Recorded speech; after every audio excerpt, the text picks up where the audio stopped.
Muy buenos días, amados, ¿cómo están? Qué bueno, qué alegría verles, saludarles. Saludamos también a todos nuestros amados que están viendo la transmisión, que nos están acompañando ahí conectados, y también los que van a ver esto en diferido. Que el Señor les bendiga grandemente y que Él lo ordene todo para que estén prontamente acá con nosotros, alabando y bendiciendo al Señor, porque no hay como estar juntos, congregados, alabando al Señor. Amén. Y porque hay mucho propósito en el estar juntos, amados, ¿sí? El congregarse no es solo un capricho de los pastores que quieren que la gente esté acá, no, sino que hay un propósito del Señor en el estar juntos, en el estar congregados, en el que alabemos juntos al Señor, en el que escuchemos la palabra, que sea predicada, que sea recibida, que podamos tomar la comunión juntos. Todas estas cosas, amados, son parte del ser iglesia y del congregarnos. Amén.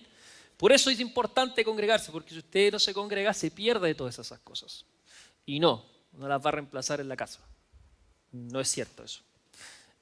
Por eso, qué bueno que están acá, los que no ven esto, venga, congréguese. Y si no está, usted congrega en otro lugar y está viendo por casualidad esto, congréguese en su iglesia. Amén. Amén. Gloria al Señor. Amados, estoy muy contento de estar acá. ¿Cómo les fue con la lluvia? Espero que bien. La lluvia siempre es buena. Oramos siempre por los que de alguna manera les impacta, pero nos bendice la lluvia, ¿verdad? El agua que oxigena nuestra ciudad, ¿verdad? Nuestra ciudad necesita mucha lluvia, la verdad. Así que espero que estén bien, que les haya ido bien con eso. Y bueno, siempre la lluvia nos deja unas postales muy lindas y el aire limpiecito, ¿verdad? Así que agradecemos eso. Amados, estamos hablando acerca de Jesús. Estamos bien avanzados en nuestra serie. Hoy en nuestro capítulo 9 de esta serie de ¿Quién es Jesús? Una serie que espero que le esté dando mucha luz, que le esté ayudando mucho, que le esté permitiendo conocer más al Señor, entender aquellas cosas que de pronto las entendía de manera quizás más superficial, porque es parte de nuestro lenguaje, pero hoy día puede entenderlas, ¿sí? En todas las cosas que hemos estado viendo, de alguna manera podemos profundizarlas más, podemos escudriñar más, pero hemos visto hasta acá cosas que yo espero que le hayan traído mucha luz. Amén. Que le esté ayudando el poder conocer al Señor. Para que, como decimos siempre, no vivamos nuestro cristianismo de una manera meramente religiosa, sino que podamos realmente tener comunión con el Señor, conocerle. Porque entender esto, conocer a Jesús de la manera en que Él se revela a sí mismo, en que las palabras lo revela, nos ayuda en nuestra comunión con Él. Amén. Porque si nosotros tenemos una idea errada de quién es Jesús, nos vamos a acercar erradamente a Él. Amén. Por eso es importante esto, y que lo conozcamos quién es Jesús. Jesús, amado, es lo más maravilloso que a alguien en la vida jamás le va a pasar. Amén. Por eso le ponemos tanto énfasis, amados. Porque podemos perder muchas cosas, materiales, afectivas, aún personas muy amadas. Pero mientras tengamos a Cristo, estamos en la roca. Estamos en la roca. Pero si nos quitan a Cristo, amados, ¿qué nos queda? Nada, porque todo lo demás es banal. Pero tener a Cristo, amados, es todo. La semana pasada estuvimos hablando acerca de que Jesús es el sanador. Espero que haya tomado la palabra, que la haya recibido. Solo quise mostrarle en este día, el domingo pasado, esta realidad de que Jesús es el sanador y que nosotros podemos creer en Jesús como nuestro sanador, que nosotros podemos acercarnos a Él creyendo que Él nos sana, que Él puede sanarnos, que el ministerio de Jesús nos muestra que Él es el sanador, que las sanidades que Él hizo son el cumplimiento de una profecía acerca de Él y que Dios sana y que Dios sana. Y por eso oramos por los enfermos, oramos por ellos, que creemos al Señor por su sanidad. Y como dice un pastor amigo, oramos por los enfermos hasta que sanen o partan con el Señor. Pero oramos creyéndole al Señor por eso. Amén. El Señor es nuestro sanador. Así que crea en Él, aquellos por los que oramos, siga regando la palabra, siga poniendo la palabra en su corazón, porque recuerde esto, la fe viene por el oír y el oír por la palabra de Dios. Nosotros creemos en Jesús y lo que Él puede hacer en función de lo que nosotros hemos escuchado y entendido de la palabra. No sé si me entiende. Usted puede creer que Él es el buen pastor para su vida en la medida que usted escuche de la palabra que Jesús es el buen pastor. Por eso le decía, pues es importante conocer quién es Jesús, porque si yo lo conozco, mi acercamiento a Él es distinto. Porque ahora yo sé que me puedo acercar a Él sabiendo que Él es el buen pastor. Y todo lo que eso implica. ¿Entiende? Muy bien. Entonces, hoy quiero hablar de... Este tema es muy profundo, pero hay algo particular que quiero compartir, porque podríamos hablar mucho de esto. Vamos a hablar acerca de Jesús, el Hijo. ¿Sí? Por eso cantamos, tú eres el Cristo, el Hijo del Dios viviente.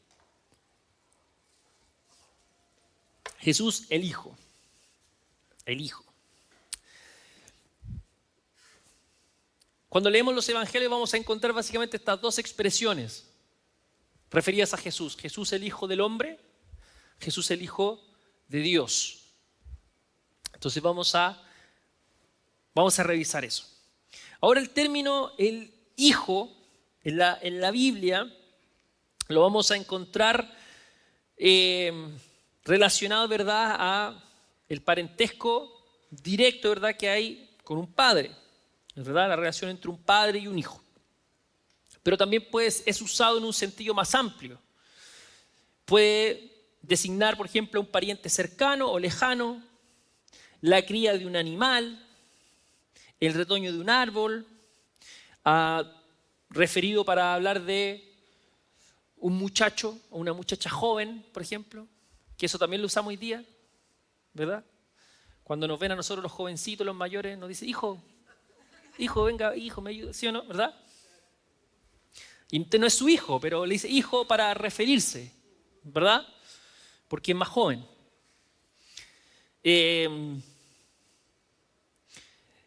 Pero también se expresa para referirse a un grupo de gente. Por ejemplo, en la Biblia vamos a escuchar hablar acerca de los hijos de Israel, los hijos de Babilonia, los hijos de Sión, los hijos de los profetas, hijos de la provincia. También para referirse a la pertenencia de un linaje o una especie determinados. O para referirse a la cualidad de una persona o de un grupo de personas. Por ejemplo, ¿se acuerdan de Elí, el sacerdote Elí? ¿Sí? Ahí con Samuel. ¿Recuerdan Elí? ¿El sacerdote Elí? ¿Y se acuerdan que Elí tenía hijos que eran malos? De verdad, eran malos. Elí era bueno, pero los hijos eran malos. Y ahí podemos hacer toda una prédica y una reflexión al respecto de la paternidad, porque Elí era el sacerdote y sus hijos eran... Pero eran tan malos que se decía de ellos que eran hijos de Belial. Y Belial era un demonio. Es como decir hijo del diablo. Imagínese. ¿Sí? Imagínese si a usted le dicen eso. Terrible, ¿no? Hijo de Belial. Malo, muy malo. Casi una ofensa. Hijo de Belial. Pero también se habla de Jesús como el hijo de paz. Eso está bonito, ¿verdad? Hijo de paz. Hijo de luz. Pero también, por ejemplo, Efesios 2:2 habla de que antes de Cristo somos hijos de desobediencia. ¿Ve? Esa es nuestra condición fuera de Cristo, hijos de desobediencia. porque la desobediencia es mala. Gracias. Hijo de este siglo, ¿verdad? Refiriéndose a la temporada, a una era. Y también los sabios, los maestros llamaban hijos a sus discípulos. ¿Se acordarán que Pablo llamaba hijo a Timoteo? ¿Se acuerdan? Y con eso, esa parte hay que tener un poco de cuidado, ¿verdad? Porque después salió ahora, en las últimas décadas, todo el tema de la paternidad y ¿verdad? El pastor o el apóstol que tiene muchos hijos. Entonces ahí hay que tener cuidado, ¿sí? Como digo, era algo que se usaba ahí. Los maestros, los sabios les decían hijo a sus discípulos, ¿verdad? No es que ahora andamos buscando hijos por todos lados. También el término hijo, en hebreo sobre todo, formaba parte de otro nombre, ¿verdad? Por ejemplo, el nombre Benjamín. Ben significa hijo. Entonces, Ben y Amín, ¿sí? Hijo de la mano derecha. Beneberak, hijo del relámpago. Ese está bueno, ¿eh?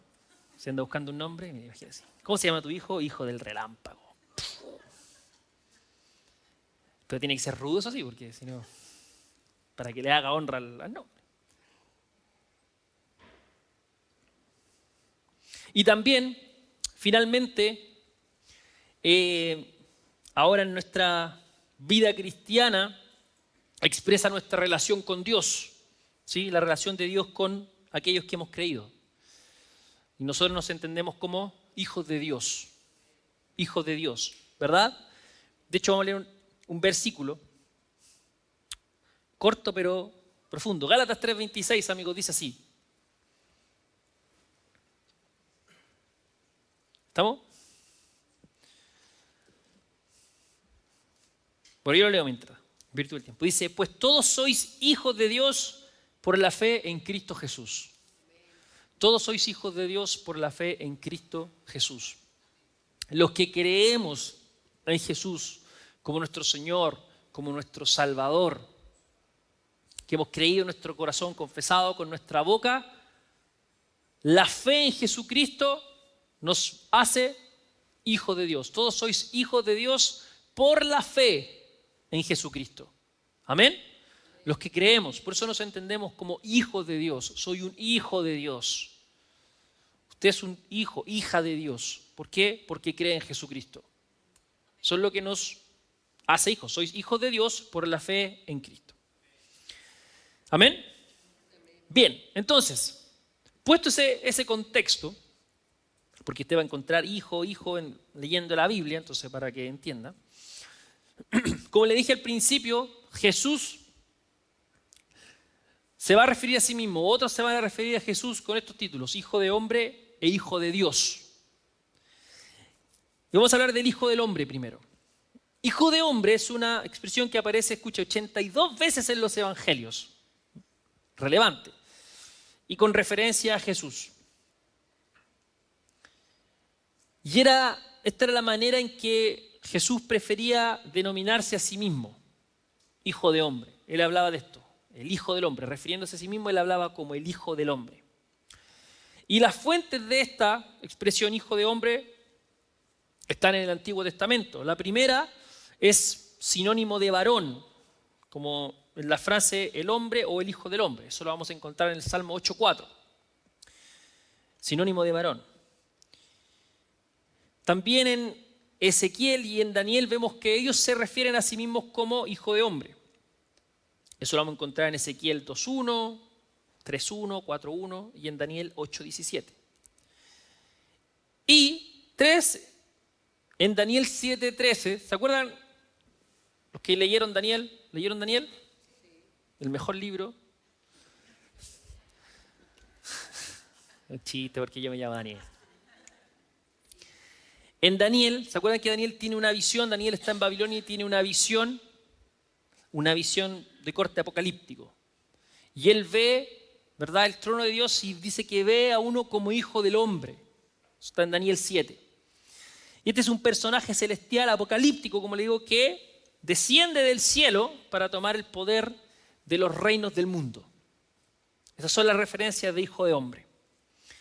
De Daniel, de esta se entiende que está haciendo referencia a Jesús. Al principio de su ministerio, él usaba esta frase para indicar ciertas características de su ministerio, de su caminar. Entonces, por ejemplo, vamos a leer Marcos 2. Marcos capítulo 2, vamos a leer el versículo 27.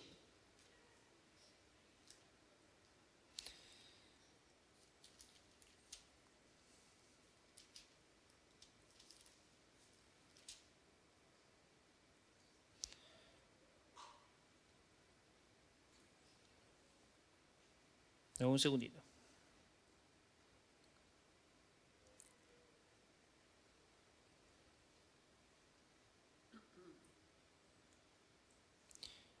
Quiero leer en Mateo. Mateo, lo siento.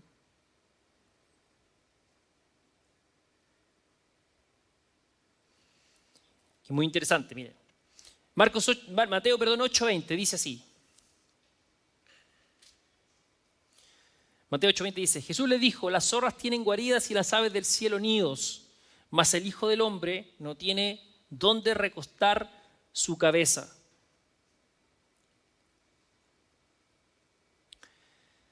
Aquí en esta parte Jesús está hablando acerca del costo de seguirlo. Entonces está haciendo una referencia a él como hijo de hombre, pero el Hijo del Hombre no tiene dónde recostar su cabeza.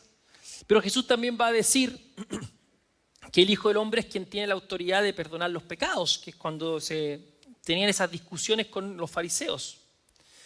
También la palabra nos va a decir en los evangelios que las personas podían blasfemar en contra de él y eso que él era el Hijo del Hombre. Y mira lo que dice Lucas 6.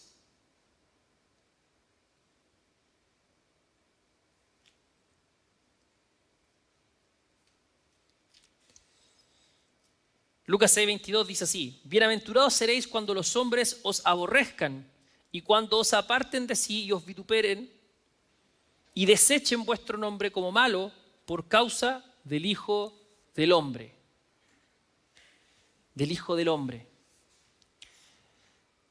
Mire, bienaventurados, si por causa del Evangelio lo aborrecen, lo apartan, lo vituperan, lo desechan, por causa de Jesús, dice, bienaventurados, bienaventurados. Seguir a Jesús, amados, tiene un precio, ¿sí? Porque también por ahí nos dice que el mundo aborrece, lo aborrece, pero somos bienaventurados por Él. Amén. Amén. Vamos a Mateo 16. Vamos a leer lo que cantamos. Mateo 16 vamos a leer desde el 13.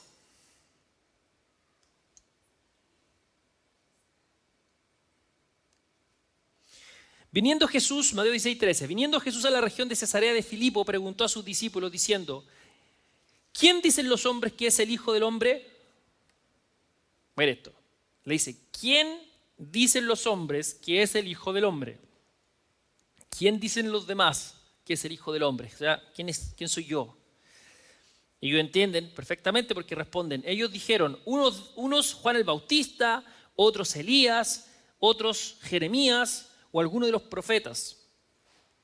¿Verdad? Dice que los demás pensaban que Jesús era alguno de estos personajes. Y dice luego, Él les dijo, y vosotros, en el 15, ¿quién decís que soy yo? Y el 16 viene la gran respuesta. La gran respuesta. Respondiendo Simón Pedro dijo, tú eres el Cristo, el Hijo del Dios viviente. El Hijo del Dios viviente. Tú eres el Cristo, el Hijo del Dios viviente. Y ahora Jesús va a decir algo muy importante. Dice, entonces le respondió Jesús, bienaventurado eres, Simón, hijo de Jonás, porque no te lo reveló carne ni sangre, sino mi Padre que está en los cielos. Y yo también te digo que tú eres Pedro, y sobre esta roca edificaré mi iglesia, y las puertas del Hades no prevalecerán contra ella. Amén. los discípulos, con esta respuesta, pero usted sabe que Pedro es el que responde por los discípulos, el vocero. Entonces él sale a responder. Ellos estaban convencidos de que Jesús era el Mesías, el Cristo. El Cristo. Y lo que la respuesta de Pedro es completa, ¿verdad? Tú eres el Cristo, tú eres el Cristo, tú eres el Mesías, tú eres el ungido, el Hijo de Dios. Ve que Jesús parte diciéndole, ¿quién dicen los hombres que es el Hijo del Hombre?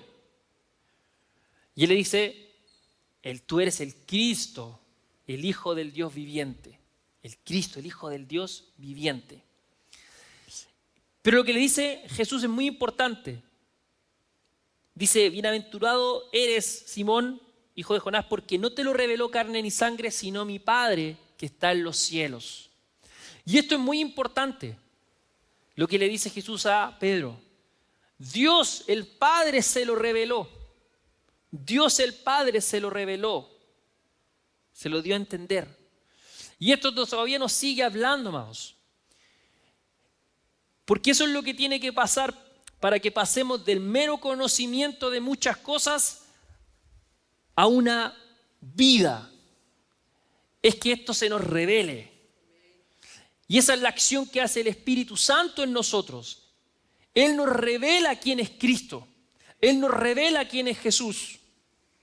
Entonces nosotros vamos adquiriendo el conocimiento y esto es importante, ¿verdad? Ya esta es la semana número 9 que estamos hablando de Jesús. Pero esto no tiene que quedar solo en el mero conocimiento. Nosotros tenemos que pedir al Espíritu Santo que nos revele esto.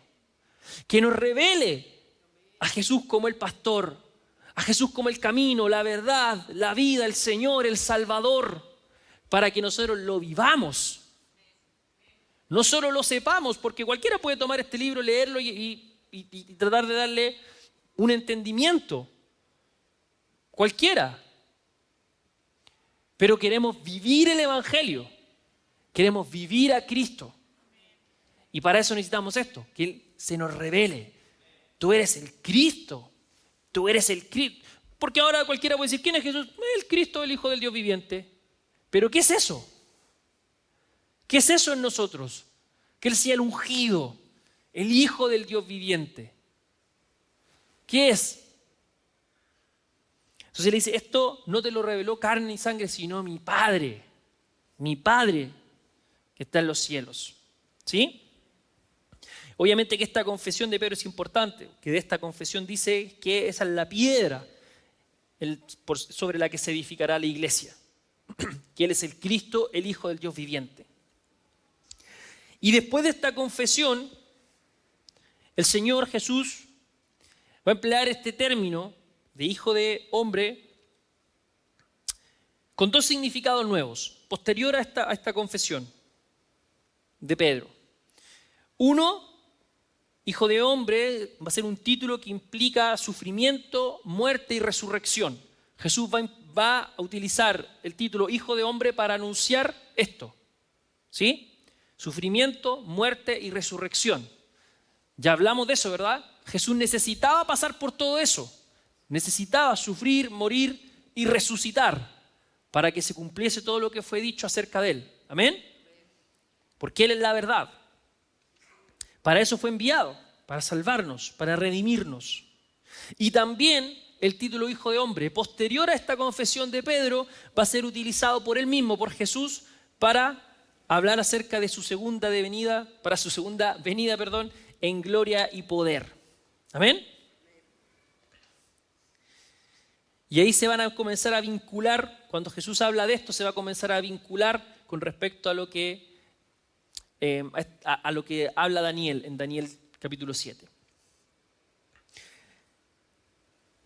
Entonces, cuando Jesús habla del Hijo del Hombre, quiero explicar esto, Jesús no está haciendo referencia, en realidad, que puede ser como la primera impresión que tengamos hablando de su naturaleza. Jesús no, cuando se habla del mismo como el Hijo del Hombre, no está hablando que es el ser humano, sino que es un título que denota autoridad.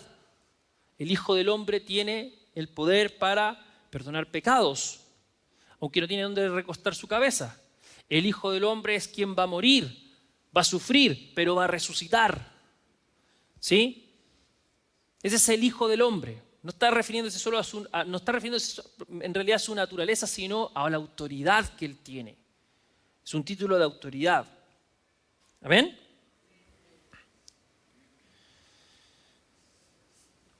En el Evangelio de Juan vamos a encontrar que cuando Él habla del Hijo del Hombre, para darle más peso a lo que estoy diciendo, va a referirse al Hijo del Hombre como un juez, aquel que da vida eterna y aquel que sería glorificado por sufrir en la cruz. ¿Amén? Entonces es el Hijo del Hombre. Pero también Jesús es llamado el Hijo de Dios. El Hijo de Dios. De hecho, leímos esto recién, ¿verdad? Eso es lo que justamente dice Pedro. Tú eres el Cristo, el Hijo del Dios viviente. Jesús le dijo, ¿quién dicen los hombres que es el Hijo del Hombre? Elías, los profetas, Juan el Bautista. ¿Ustedes qué dicen quién soy? El Cristo, el Hijo de Dios, el Hijo del Dios viviente. Entonces este título es muy importante, Hijo de Dios, Hijo de Dios. En Juan vamos a leer muchas veces refiriéndose a lo mismo, hablando como el Hijo, pero se entiende que es el Hijo de Dios, ¿sí? Ahora cuando hablamos de Hijo de Dios vamos a encontrar esto en otros lados. Por ejemplo, tengo un punto, no se me pierda. Allá voy, con mi bombita. Israel, o los hebreos, fueron llamados hijos de Dios. Hijos de Dios, ¿sí? En Éxodo 4:22 dice, y dirás a Faraón, Jehová ha dicho así, Israel, mi hijo, mi primogénito. ¿Sí? Israel fue llamado hijo de Dios. Para explicarle por qué Jesús es el Hijo de Dios, porque vamos a ver que esta referencia existe.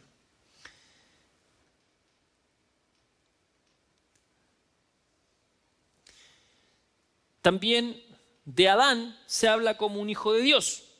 Sabes que él fue creado. Dios creó todas las cosas, dice que Adán lo creó del polvo y sopló y pasó a ser un alma viviente. ¿Recuerda eso?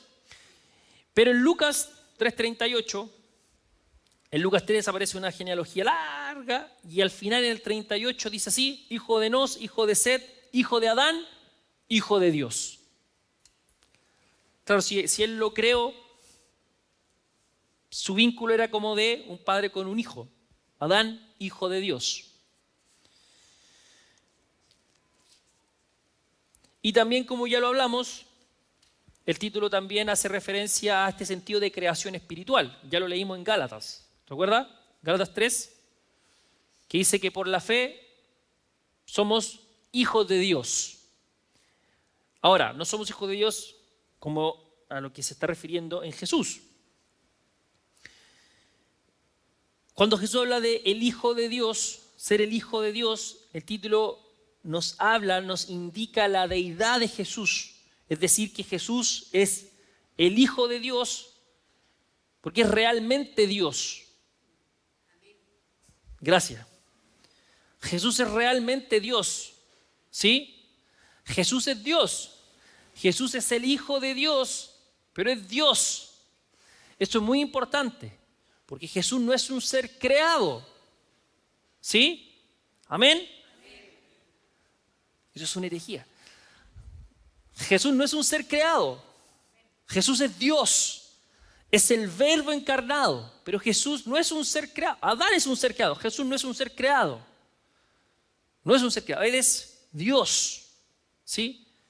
Jesús no es hijo de Dios como Adán es hijo de Dios. ¿Me entiende? Pues eso es importante lo que estoy enseñando hoy día. Porque si no pueden pasar tratando de evangelizarlo por sus casas. Si usted no sabe eso, se me va a marear. ¿Sí? Jesús es Dios. Hijo de Dios habla de su deidad. ¿Sí? Es realmente Dios, la misma sustancia. Recuerda Juan, el capítulo 1. Vamos, Juan.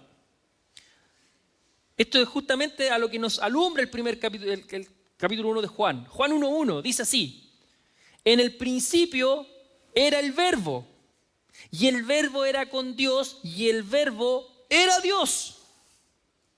Este era en el principio con Dios. Todas las cosas por Él fueron hechas, y sin Él nada de lo que ha sido hecho fue hecho. En Él, en el Verbo, Cristo, estaba la vida, y la vida era la luz de los hombres. La luz en las tinieblas resplandece, y las tinieblas no prevalecieron contra ella. ¿Amén? El Verbo estaba con Dios, era Dios. ¿Amén? Estaba ahí, es Jesús. El único, el unigénito. Por eso se habla de Jesús como el unigénito, es el único de su clase. No hay otro como Él. ¿Amén?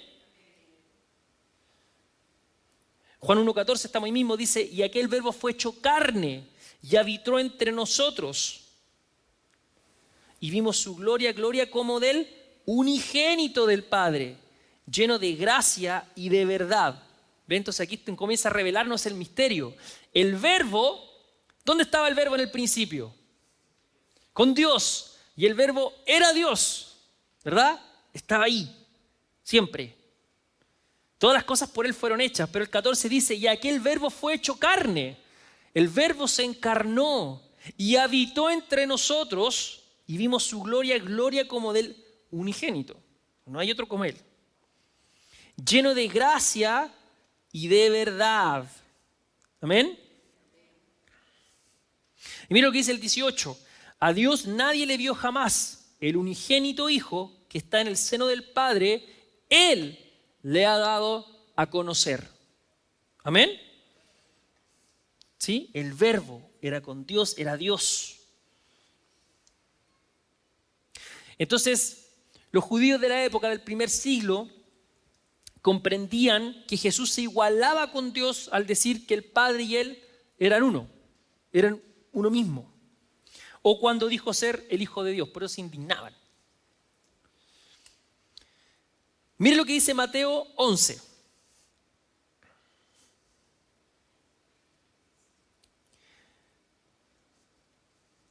Hoy día le estoy dando carne. ¿Amén? Vi que la palabra dice que a veces hay que dar leche. ¿Sí? Hoy día carne. ¿Sí? Puro filete. ¿Sí? El bueno. Estamos tratando de hacer para que sea blandito, lo dijera, lo entienda. Mateo 11, versículo 27, dice, este es Jesús: todas las cosas me fueron entregadas por mi Padre, y nadie conoce al Hijo sino el Padre, ni al Padre conoce a alguno sino el Hijo, y aquel a quien el Hijo lo quiera revelar.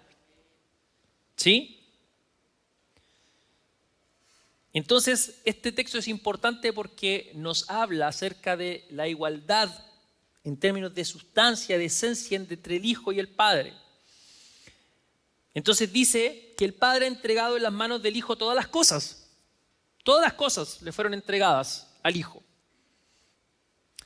2, nos explica este texto que hay un mutuo conocimiento entre el Padre y el Hijo, y que solo es explicable entre iguales, el Padre y el Hijo, ¿sí? Dice: nadie conoce al Hijo sino el Padre, ni al Padre conoce a alguno sino el Hijo. Y 3, el Hijo, y esto es importante, el Hijo tiene la autoridad de revelar el Padre a quien quisiera. ¿Sí? El Hijo tiene la autoridad de revelar al Padre a quien quisiera. Mire, y aquel a quien el Hijo lo quiera revelar.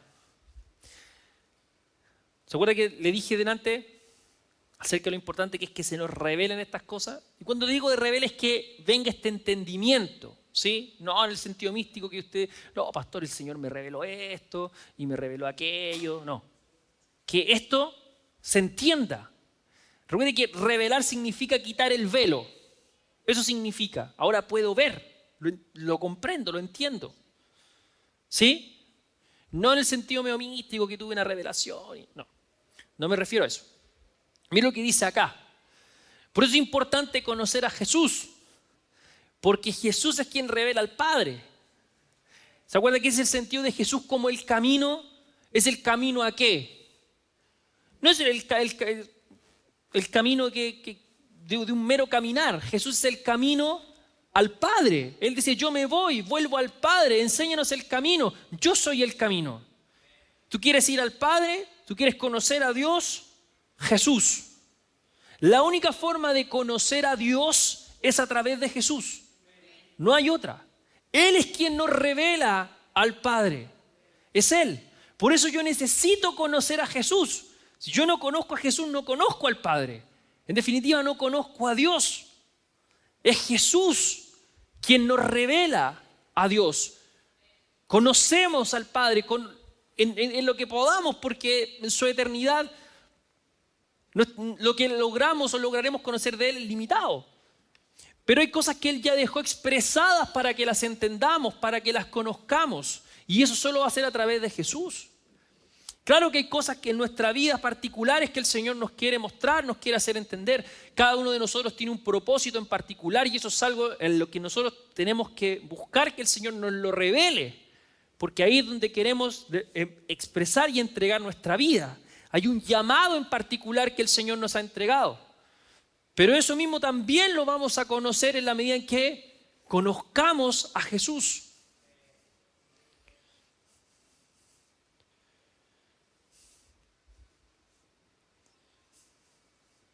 Y conozcamos al Espíritu Santo. Amén.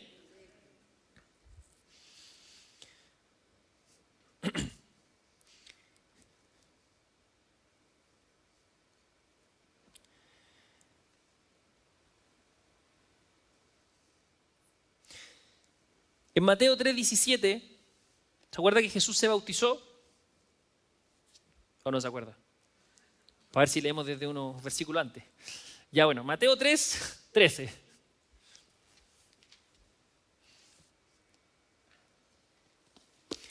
Dice, entonces Jesús vino de Galilea a Juan, al Jordán, para ser bautizados por él. Bueno, los que están en cimiento lo acaban de estudiar, ¿se acuerdan?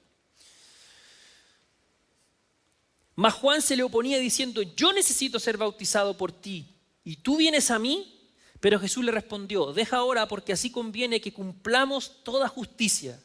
Entonces le dejó. Mire qué tremenda respuesta. Para que se cumpla toda justicia. El Hijo de Dios, el Hijo del Hombre, viene a bautizarse. Juan lo entiende. ¿Por qué te voy a bautizar yo? Para que se cumpla la justicia. Para que se cumpla la justicia de Dios. Y Jesús, después que fue bautizado, subió luego del agua y aquí los cielos fueron abiertos y vio al Espíritu de Dios que descendía como paloma y venía sobre él. Y hubo una voz de los cielos que decía, este es mi Hijo amado en quien tengo complacencia. En quien tengo complacencia.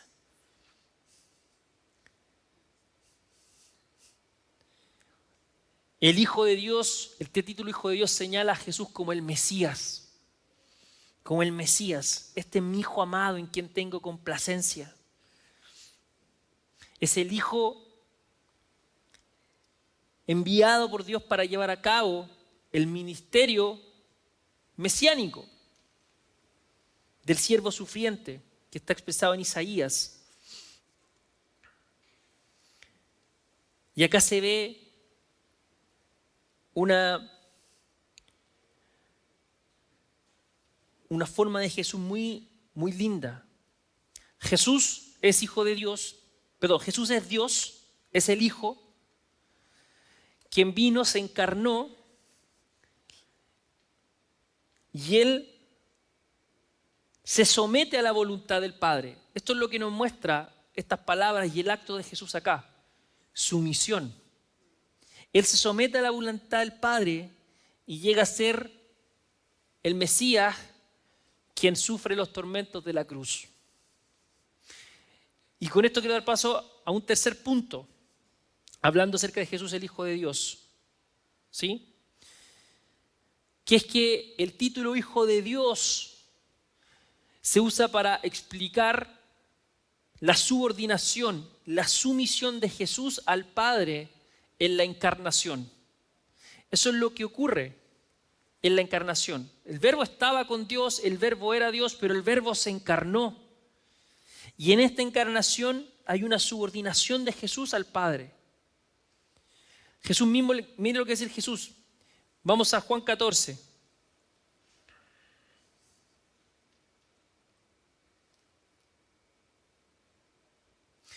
El versículo 28 dice así: habéis oído que yo os he dicho, voy y vengo a vosotros. Si me amarais, os habríais regocijado, porque he dicho que voy al Padre, porque el Padre es mayor que yo. El Padre es mayor que Él. Él lo dice. Y por eso Jesús se somete en todo. Sin embargo, hay una armonía de ambos en propósito y acción que es perfecta. Es perfecta. Y eso lo vamos a ver en Juan. Es largo el texto en virtud del tiempo, pero se lo dejo en Juan 5, del 19 al 38. Lean ustedes pues. Juan 5, del 19 al 38. Y quiero quedarme aquí, profundizar en esto. Esta subordinación, esta sumisión. Esta sumisión de Jesús es voluntaria, porque Jesús es igual en sustancia que el Padre. Jesús es Dios. Recuerde eso, la deidad. Jesús no es un ser creado. ¿Se acuerda que hablamos de eso? El misterio de la deidad, de la Trinidad. Es un solo Dios, pero hay tres personas, el Padre, el Hijo y el Espíritu Santo. ¿Sí? No se me confunde, nosotros no tenemos tres dioses. Es un solo Dios. Tres personas, el Padre, el Hijo y el Espíritu Santo. El Verbo estaba con Dios, era Dios, todas las cosas fueron por Él hechas. Pero dice que el Verbo se encarnó. Y en esa encarnación, el Verbo, el Hijo, voluntariamente se subordinó, voluntariamente se sometió. Y esto es muy importante. De aquí voy. En griego hay básicamente dos palabras para hablar de un hijo. Una es teknón. Teknón. Por ejemplo, en 1 Juan 3:1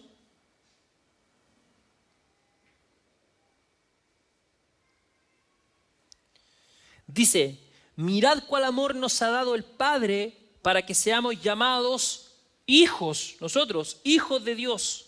Por esto el mundo no nos conoce, porque no le conoció a Él.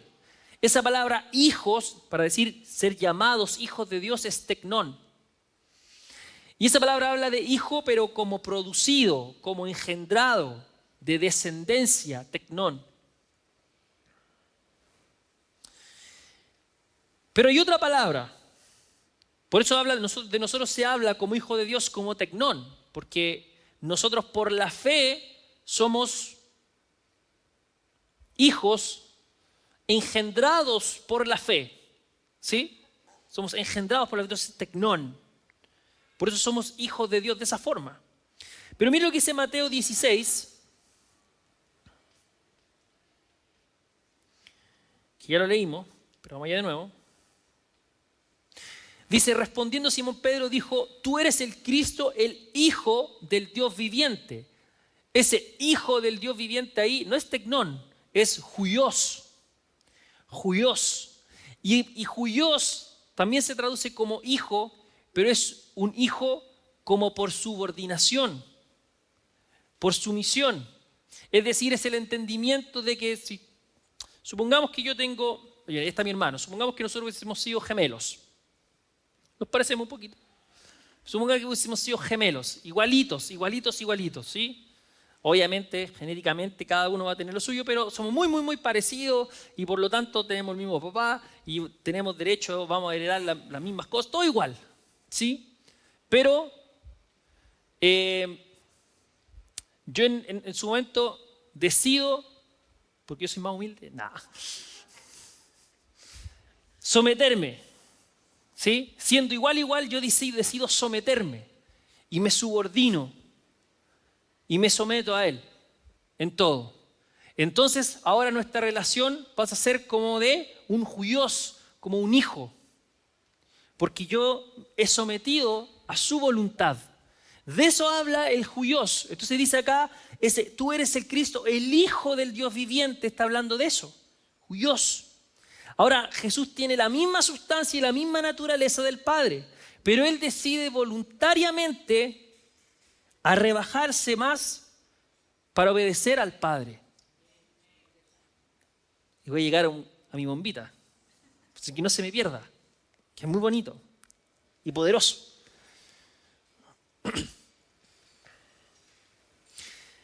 Juan 1:12 dice así: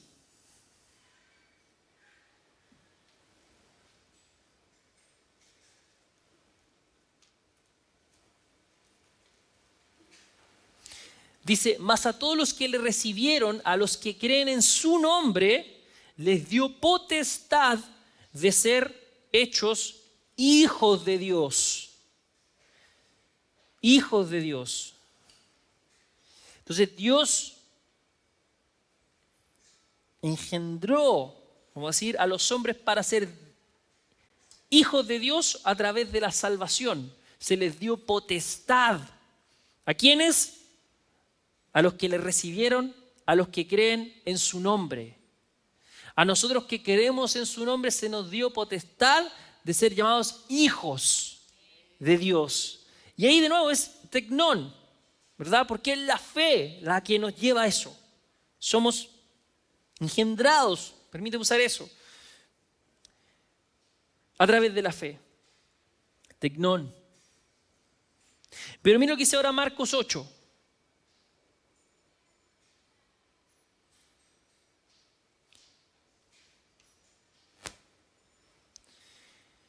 El 31, Marcos 8:31, y dice, y comenzó a enseñarles que le era necesario al Hijo del Hombre padecer mucho y ser desechado por los ancianos, por los principales sacerdotes y por los escribas, y ser muerto y resucitar después de 3 días.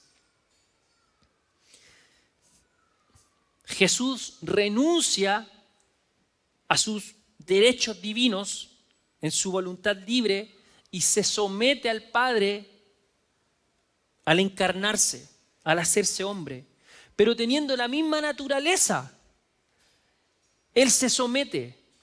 Y mira lo que dice, comenzó a enseñarles que era necesario que el Hijo del Hombre padeciera, fuese desechado por los ancianos, los principales, los sacerdotes, los escribas, y ser muerto. Y ser muerto. Y resucitar después de 3 días. Sumisión, subordinación, huios. Él siendo Dios, la misma sustancia, la misma naturaleza, se sometió voluntariamente. Voluntariamente. ¿Y a dónde quiero llegar con esto?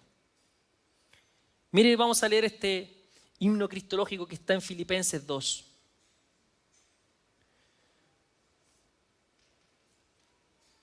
Desde el 5 dice, porque justamente Filipenses 2, esta parte habla de esto. Mira, dice, haya pues en vosotros este sentir que hubo también en Cristo Jesús. Escuche, haya en nosotros este mismo sentir que hubo en Jesús. ¿Y cuál es ese sentir? El cual, siendo en forma de Dios, no estimó el ser igual a Dios como cosa a que aferrarse, sino que se despojó a sí mismo, tomando forma de siervo, hecho semejante a los hombres. Él se despoja. Hay un despoje de Él al encarnarse. Y estando en la condición de hombre, se humilló a sí mismo, haciéndose obediente hasta la muerte y muerte de cruz. Por lo cual, Dios también le exaltó a lo sumo, hasta lo sumo, y le dio un nombre que sobre todo nombre, para que en el nombre de Jesús se doble toda rodilla de los que están en los cielos y en la tierra y debajo de la tierra, y toda lengua confiese que Jesucristo es el Señor, para gloria de Dios Padre. Qué hermoso. Qué hermoso. Pablo está animando a la comunidad de Filipos a tener este sentir, el despoje, la obediencia, la sumisión. Él se despojó de todo al tomar condición humana. Y este acto libre de Jesús, que es de la misma sustancia con Dios, este acto libre de despojarse, lo convierte en hijo, huios. Mira, escuche, el concepto de hijo en Cristo es un acto de amor. Cuando usted piense en Jesús como el hijo, Jesús es hijo por amor. Jesús es hijo por amor. Él se despojó de todo y se subordinó voluntariamente, se humilló voluntariamente a la voluntad del Padre. ¿Para qué? Para sufrir, para tener muerte de cruz y resucitar. Y aquello era, ¿para qué? ¿Cuál era la finalidad? Nuestro rescate, nuestra salvación. Que Él cumpliese todo aquello en lo que el primer Adán falló. El precio por nuestros pecados, la humillación, el sufrimiento, el flagelo por nosotros, para que nosotros llegásemos a ser hechos hijos de Dios. Jesús como hijo de Dios es un acto de amor. Él renunció al ser igual a Dios, hacerse uno como nosotros, sufrir como nosotros, vencer como uno de nosotros, porque no se encontró mal en Él. Cristo es hijo en un acto de amor por nosotros, amados. Entonces, cuando hablamos de que Él es el Cristo, el Hijo del Dios viviente, Él es el Hijo porque se subordinó, porque se sometió. Y en esta obediencia, obediencia hasta la muerte y muerte de cruz, dice que Dios lo exaltó a lo sumo. Y Él está ahora sentado a la diestra. Y es por esta subordinación, por esta sumisión, por este amor por nosotros, es que Él tiene un nombre que es sobre todo nombre. Y es por ese acto de subordinación, de humillación, de obediencia, es que en el nombre de Jesús se doblará toda rodilla de los que están en los cielos, en la tierra y debajo de la tierra. Y por ese mismo acto es que toda lengua confesará que Jesucristo es el Señor, para la gloria del Padre. Jesús es el Hijo de Dios. Es el Hijo en toda su autoridad y poder como Dios, pero también es el Hijo porque Él se subordinó y se humilló y vino como hombre. Él que estuvo en el principio, estuvo en todas las cosas, fueron hechas para Él, por Él, pero vino, se humilló, se subordinó, se sometió y obedeció hasta la muerte. ¿Se acuerdan el momento de la pasión? Ahora entiende, ese momento le da más luz en medio de la pasión. A horas del momento de la captura, y Jesús está orando, los discípulos se durmieron, y dice: Padre, si es posible que pase de mí esta copa, pero que se haga tu voluntad. Pero que se haga tu voluntad. El ruego de Jesús: Padre, si hay alguna forma de que pase. Jesús sabía lo que iba a experimentar. Era el comienzo de sus padecimientos que iba a culminar en su muerte terrible en la cruz. Y en ese momento Él clama al Señor porque Él estaba ahí como hombre. Padre, si es posible que pase de mí esta copa. Si es posible que pase. Pero que se haga tu voluntad.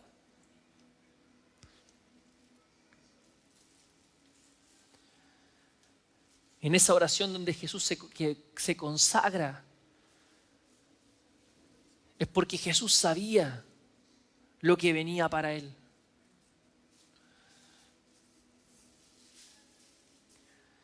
Ese no tiene que ser.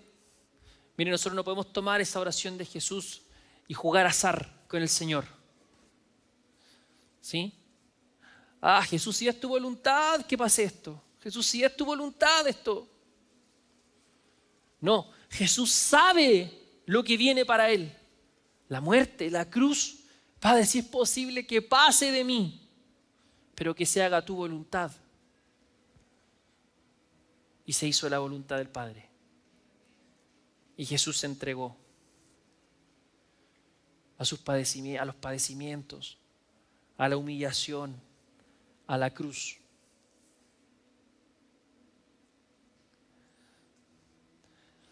Y hasta el último los discípulos querían evitar que pasara eso. Y lo vienen a capturar.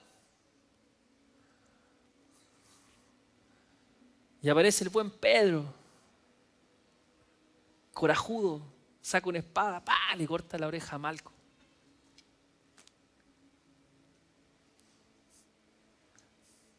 Y ahí vemos la última sanidad de Jesús.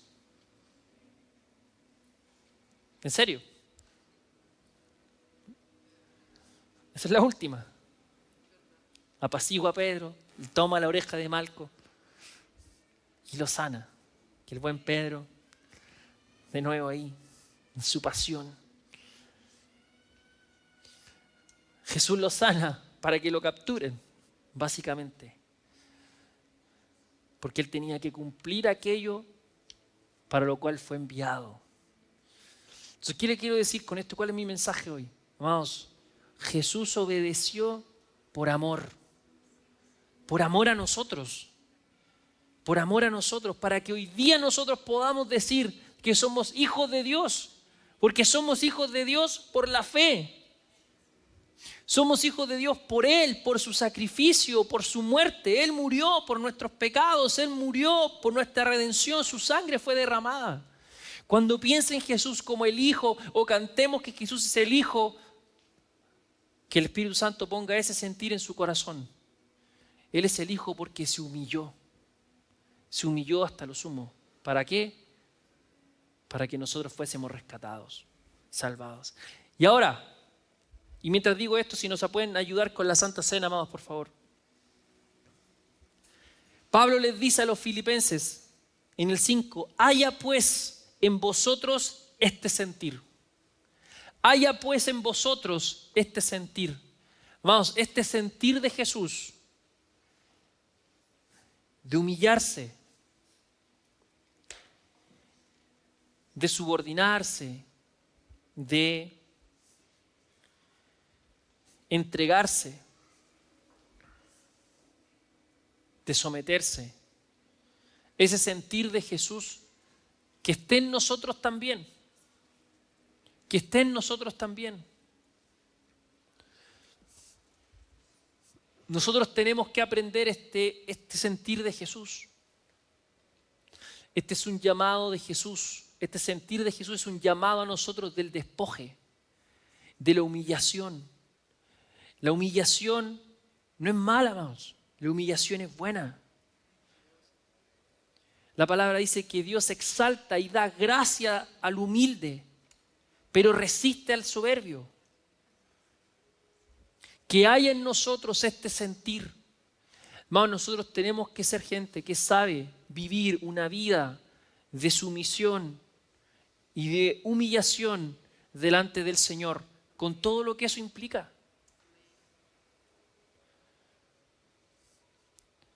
A su palabra. Hay cosas que están tan claras, amados. Y así como Jesús, que sometió, imagínense, compartiendo la naturaleza de Dios, estando en el principio siempre con Dios, Él se despoja por amor. Y Pablo dice, haya en vosotros este sentir. Este sentir tiene que estar en nosotros, amados. Y saber someternos a la palabra. Saber someternos al Espíritu. Humillarnos delante de Él. Y en aquellas cosas que el Señor nos está hablando con toda claridad, someternos al Señor.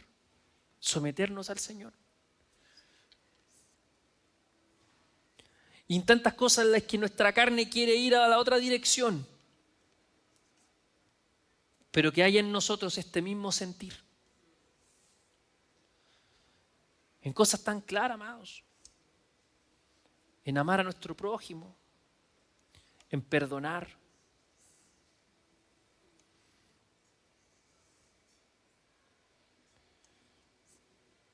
En el dar.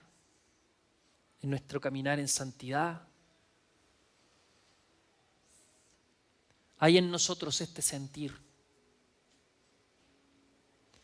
Porque hay una forma de ser hijo que tiene que ver con esto, con el saber humillarnos, someternos al Padre. Amén. Eso es ser hijo. Eso es ser hijo. De ahí que entendemos la relevancia de la obediencia. Y esas palabras de Samuel siguen resonando. Mejor que los sacrificios es obedecerle. Es obedecerle.